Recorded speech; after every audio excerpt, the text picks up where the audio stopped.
Hello, students. Let's continue with the next part of the sampling. That is types of sampling, probability or random sampling strategies, or non-probability or non-random sampling strategies. Now, in probability or random sampling strategies, there are four types.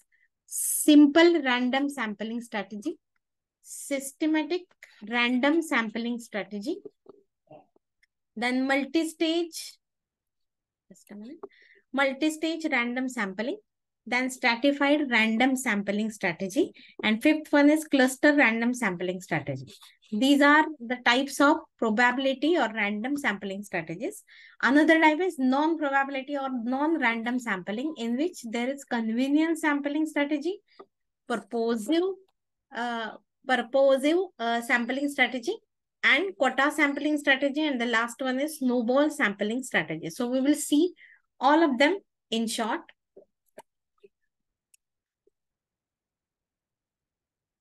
So the first is probability or random sampling strategy. The word probability refers to the study of likelihood or events. In a sense, it's a chance. How much probability is there? How much in Hindi you can say kiti sambhavana hai? How many means what chance is there? So, for example, what are the chances of winning a toss, right? So that is actually considered as a probability. And in probability sampling, there is always you can select the as it is probability or random sampling strategy. So the sampling which you are going to do, you're going to do it randomly, and as you're going to do it randomly, there is a good probability that, or there is a good chance that each whatever unit in the sense, suppose there is a group of people, so each people is the unit, right? Each person is the unit, and that each unit within that particular population or universe has an equal and independent chance of being get included as a sample. So there is equal chance for everyone in this particular strategy or sampling strategy. So each member has equal chance of being selected, and data is then collected. If you can collect the data which you collect by doing this type of sampling can be a large percentage as possible of this random subset. So whatever data you can select, it can be a of which can give you the correct or large percentage, right? So how you do random or simple random strategy, there are steps.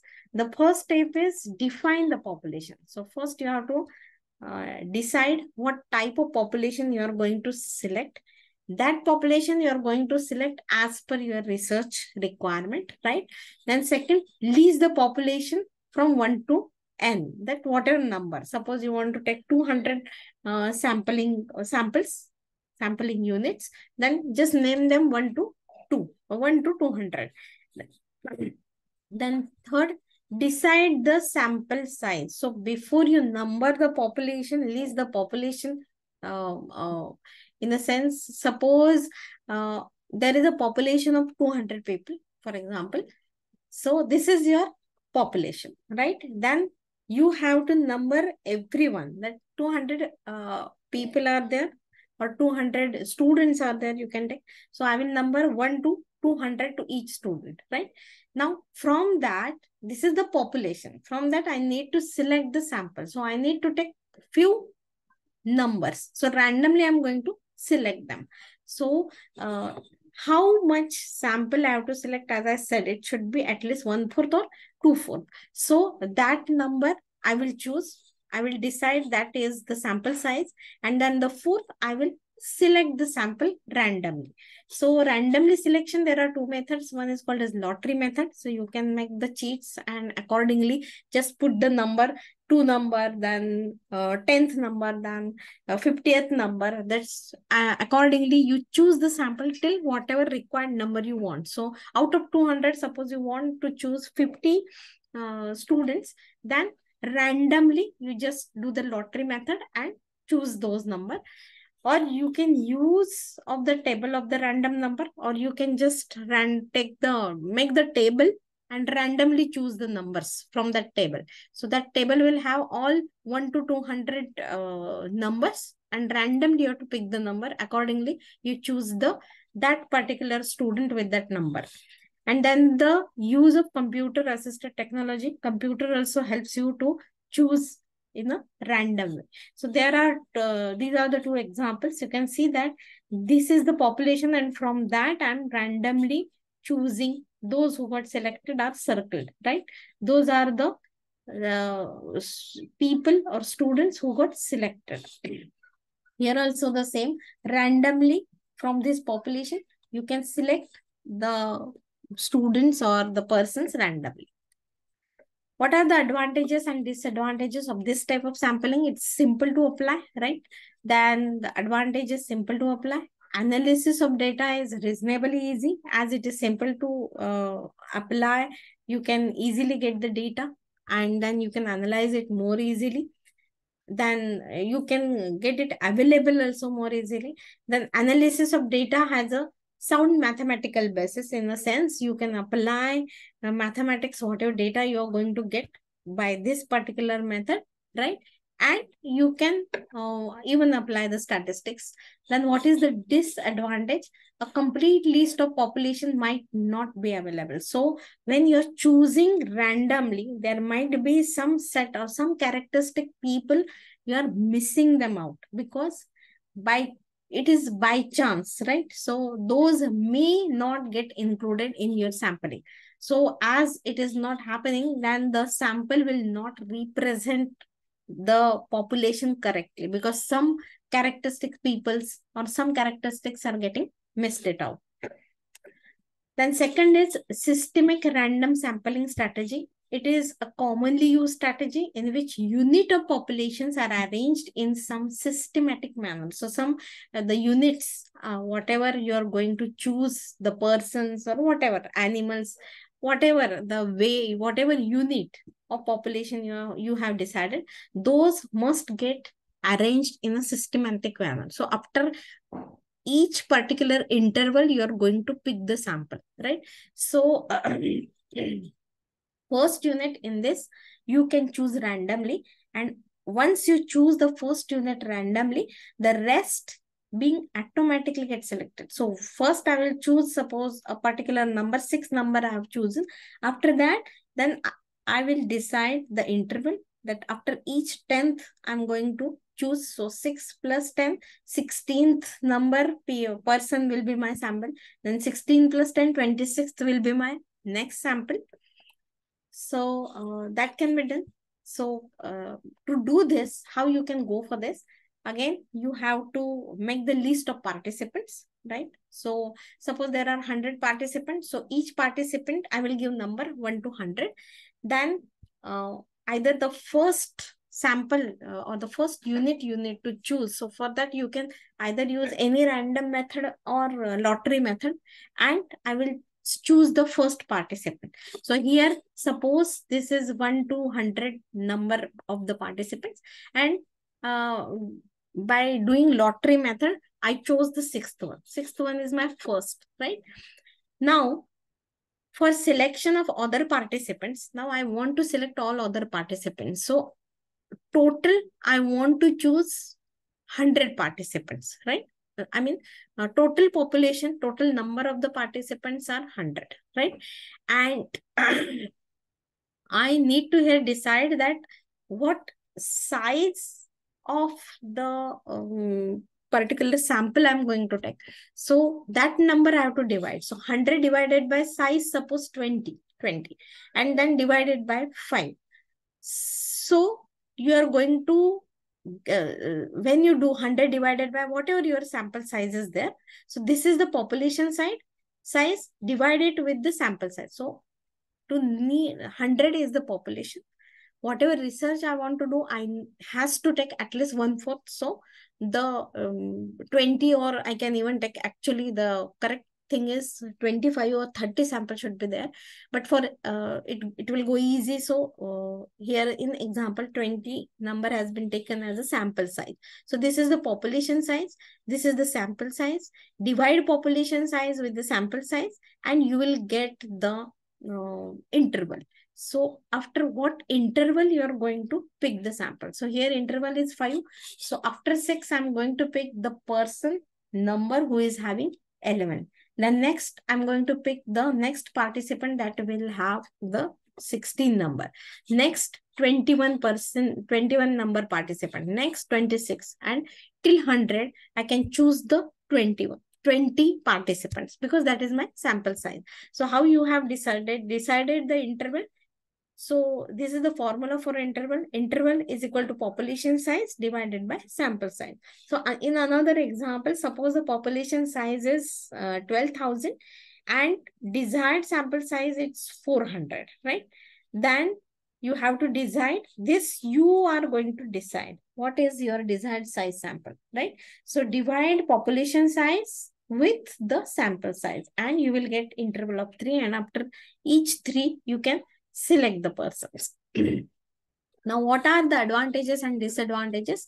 Advantages of this method is it is easier to draw without mistake, right? Because you are doing it in a very systematic way. So there is no chance that it will go wrong.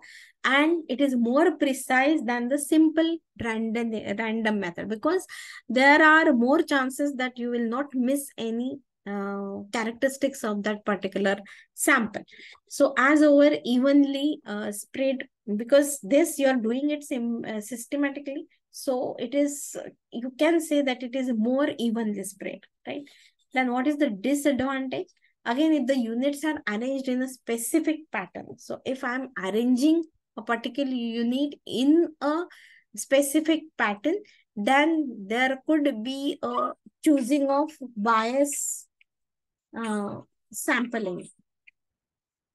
Then it may result in choosing a bias sample. So if these are the or for example, here it is given that the files which kept in alphabetical order, right? So files which kept in a alphabetical order, that is, suppose I kept the files from 1 to 20, right?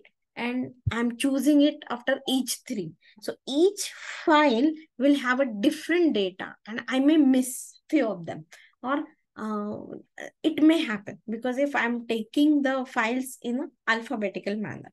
So it is like that I'm choosing it, or I have arranged the file in such a way that the way I want the sample, I will get it in that way. So I know that interval is 3. So I want first, then I want third. So I will purposefully keep the or number that particular file as 3 instead of 2. So like that, this can even go for the bias sampling. Then the third one is multi-stage random sampling.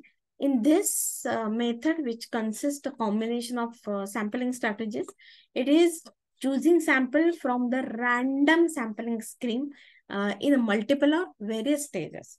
So now here, what you have to do that, for example, a researcher wants to understand pet feeding habits among the people who live in, suppose, USA. So for that, what he or she will do, he requires a sample size of 200 respondents. So he wants 200 sample size in a 200 participants, right? Now the researcher selects 10 states out of 50 at random. So in USA, the researcher selected 10 states, right? There are total 50 states, suppose, in USA. Out of that, randomly, the researcher selected only 10 out of it, right? Then further, what he or she has to do, he randomly picks 5 districts from those states. So from that 10 state, he or she is going to choose 5 districts, right?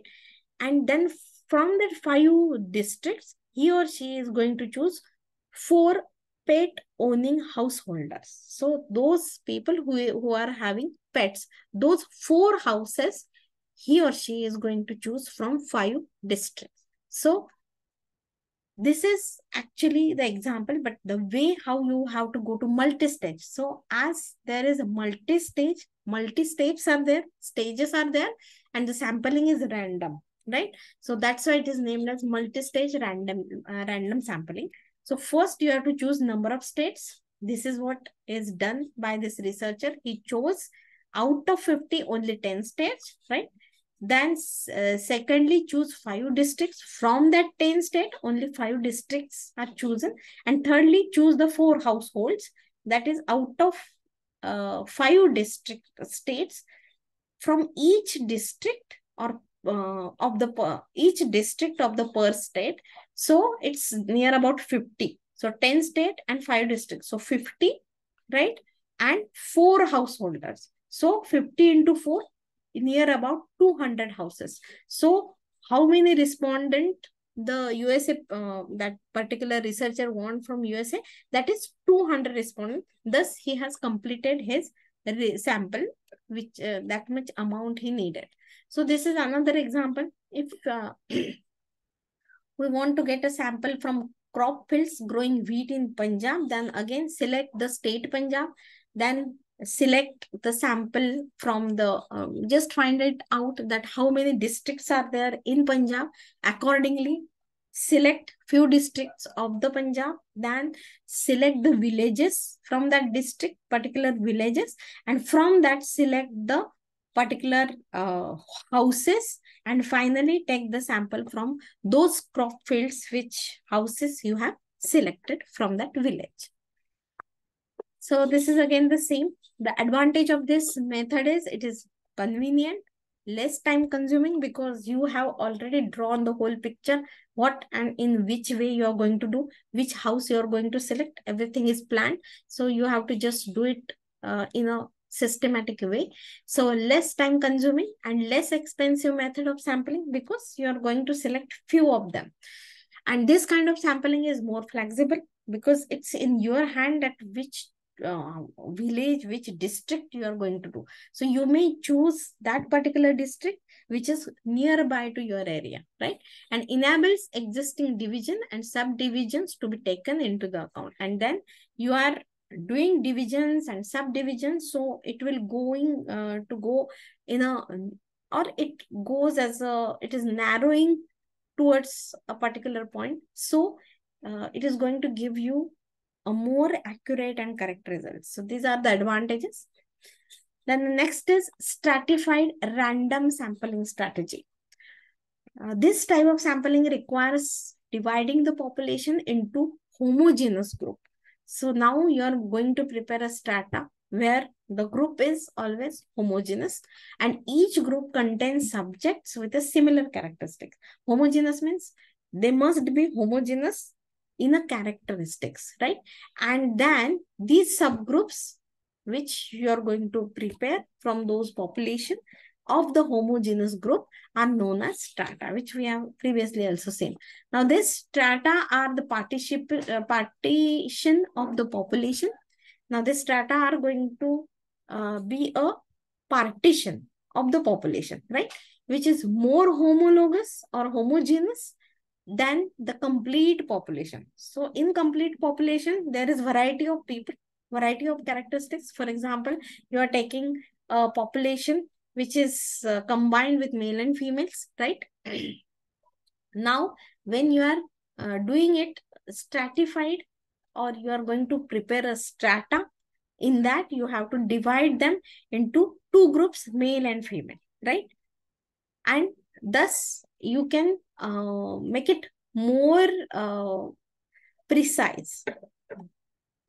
So the advantages of this sample. So for example, these red ones are having similar characteristics, blue one are having similar characteristics, and yellow one are having similar characteristics. So they are divided into 3 different strata. And from that, you are going to select randomly. And that's why it is called as stratified random sampling. So what are the advantages of this? It produces more homogeneous data, because you are going to consider all the homologous characteristics from the population.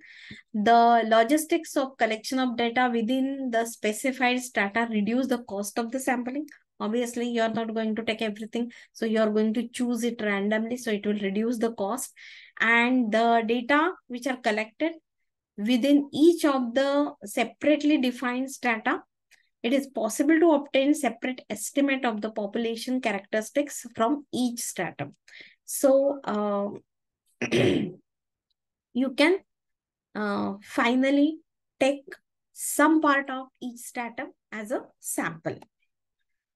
Now the next is called as cluster random sampling strategy. Now the cluster itself tells that it is a grouping, right? So when the population is large and widely dispersed, so gathering a sample, that is a simple random sample, poses administrative problem whenever the population is more. So it is always good that you have to prepare the groups or clusters. So for example, a study of the study of fitness level of the student, it would be empirical to select the student randomly. Suppose I want to study fitness within the student. So what I have to do? I have to randomly select the students, and by cluster sampling, the researcher can select a specific number of school, right? So in strata, I can select one particular school, right, and make the grouping and study there itself. But here I can select specific number of schools, different number of schools. From that, take the different groups of the people, test all the students for their fitness, and then geographically close clusters. I can do the sample that these two schools or these three schools are nearby. So I can make the grouping in them. I can collect the collective sample. So some students from particular area from Shivaji Nagar, suppose, then three schools are there. So I will select few students from first school, then three from second, and three from third. And I can make a cluster or group. So, for example, another example, suppose I want to compare the marital status of males and female, right? So what I have to do, I have to prepare two groups. First group will be male, right? So in cluster, in population, they are all together, right? Now, when I'm doing or comparing the marital status of male and female with similar education to find the likelihood marriage among them, so here I will separate them as a gender. So gender will act as a stratum here, right? So I will separate them, and then I will make subgroups of them. And from that subgroup, I'm randomly going to select. So for example, this is the cluster. This is one cluster, this is second cluster, this is third one, this is fourth one, this is fifth one, this is sixth one. Now this is population. Now from that population, I'm going to select the sample. So I will take one, two, three, this particular whole cluster, whole group, I will take as a sample, right? So this whole cluster is made up of three people, right? So all these three people will come in my sample. Then second, I will choose this 10, 11, 12 as my sample. So I will take the whole three groups, the group of three people as a cluster, as a sample. So thus it is the sample group I will prepare. Now the next is the non-probability sampling. We have seen all the probability sampling methods. Now these are the non-probability random sampling strategy. Now in this, the sample is selected in such a way that the chance of being selected for each unit within the population or universe is unknown, because it is non-probability. We don't know that how much chance each unit or each sample unit has. So it does not require any random selection of the sample, right? So the sample is selected in such a way that the chance of being selected of each unit within that population or universe is unknown.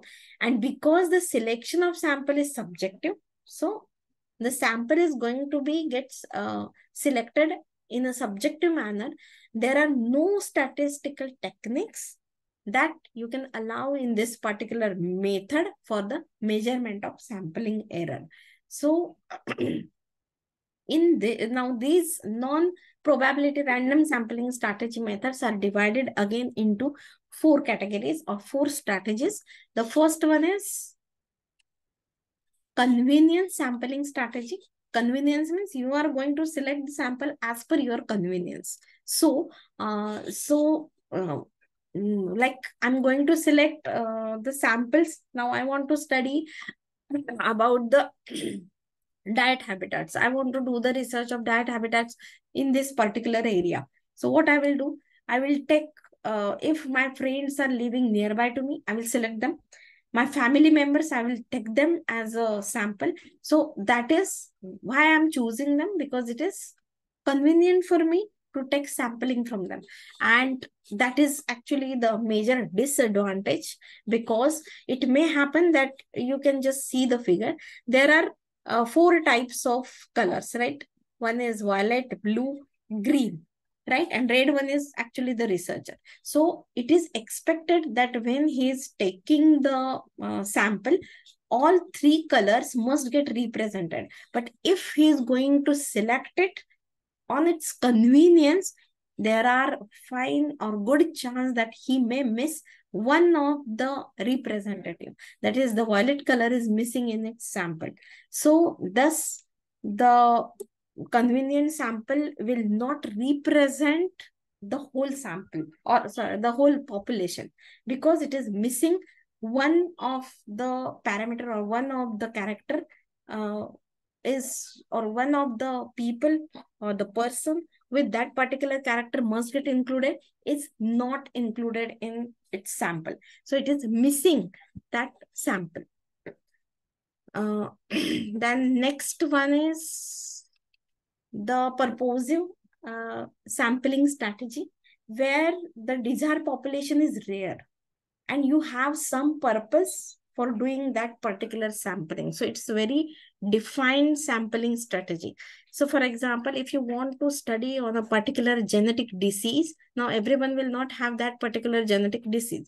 So you must select those people, those persons who are having that particular genetic disease. So such sampling may satisfy researchers' need, but it do not represent the wider population, because it is not, because that particular genetic disease will not be there in that particular population.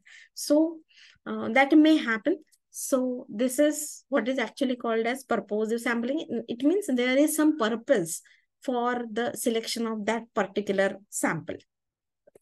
Now, there is variations or variant of the purposive sampling: boosted sample, negative case sampling, and maximum variation sampling.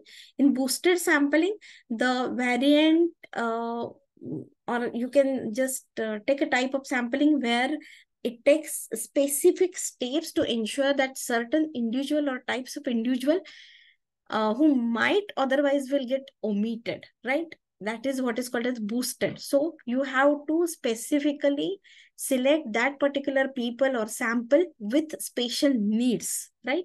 So it is important always that to ensure all relevant people must get represented into the sample from the population. So for example, according to the Scientific American, about 15% of people are left-handed.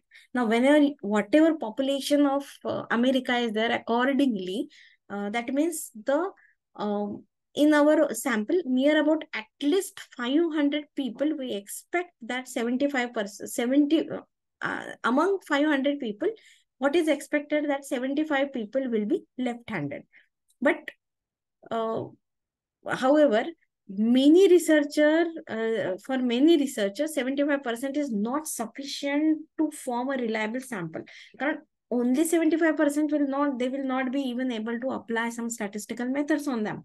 So one way to ensure that their sample had at least 100, like left-handed is with the boost. So it should be the sampling should be in such a way that at least 100% should be there, and that the specially needed, that is left hand left-handed people especially need to get choose in that particular sample. So you cannot do it randomly. Then negative case sampling, here the researcher deliberately seeks those people who disconfirm the theory. Suppose I'm proposing one theory and I will choose deliberately those people who will oppose to my theory. And as less as negative opposition I'm getting, it means my theory is better.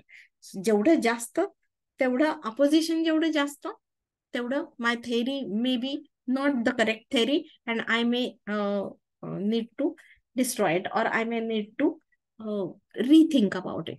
Then maximum variation sampling. Now here in selecting sample from as diverse as population as possible in order to ensure strength and richness of the data. So whenever you're choosing the sample, you have to choose the sample, the population in such a way that it is as diverse as possible, so that it will give richness and strength to the data, and their applicability and their interpretation will be more appropriate.